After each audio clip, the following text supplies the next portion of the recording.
महाराज जी, आप प्रश्न कर रहे हैं कि 5 ज्ञानेंद्रियां आंख, जीभ, नाक, त्वचा और कान में से आंख ज्ञानेंद्रिय जो मन को भगवत मार्ग से भटकाती है, ये मतलब अधिक ऐसा रहता है महाराज जी। और विकारों में काम, क्रोध, लोभ में से काम महाराज जी सबसे ज्यादा साधक को गिराता है। तो महाराज जी इनका कहना है कि क्या अंध व्यक्ति का मन विकारी होता है? क्या बिना आंखों का व्यक्ति भी जल्दी जल्दी भगवान को प्राप्त कर सकता है? ऐसा नहीं है। आंखें और नेत्रेंद्रिय अलग है, समझ रहे हैं?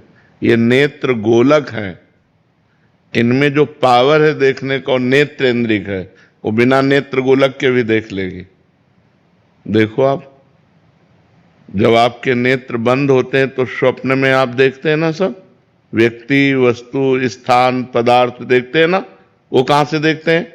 उस समय तो नेत्र बंद होते हैं, नेत्र गोलक बंद होते हैं। देख लेती है कि नहीं देख लेती?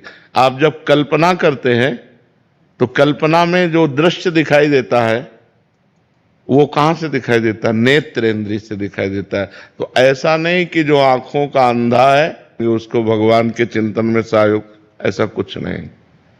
भगवान के भजन के द्वारा इन इंद्रियों की विषय वासना को शांत किया जाता है। आपने 2 पॉइंट रखे, नेत्रेंद्रिय और काम। काम अंतःकरण के अहंकार पर प्रभाव डाल रहा है।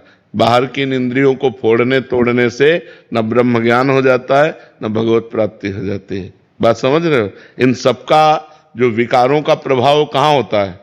मूल समझो, अंतःकरण चतुष्टय है, बुद्धि, मन, चित्त, अहंकार।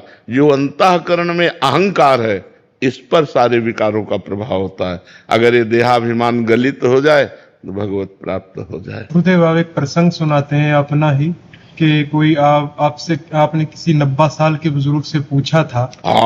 उन्होंने कह रहे थे कि अभी भी अगर शारीरिक हमें क्या था कि जब हम ब्रह्मचर्य में थे तो मुझे लगा कि जो कामादि दोष है 30-40 वर्ष तक रहते होंगे, इसके बाद शांत हो जाते होंगे। नई अवस्था थी तो हमें लगा कि इसको किसी विज्ञ जन से पूछना चाहिए, क्योंकि ऐसे पूछना ठीक नहीं।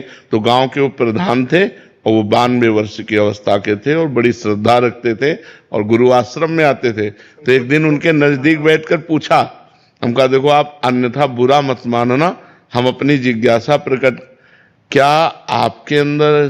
तो उन्होंने कहा इंद्रियों में सामर्थ्य नहीं पर मन वैसा ही है। तो देखो, भजन के द्वारा ही इसे निर्मल किया जा सकता है, ना कि अवस्थागत या किसी इंद्रिय को भंजन करने से।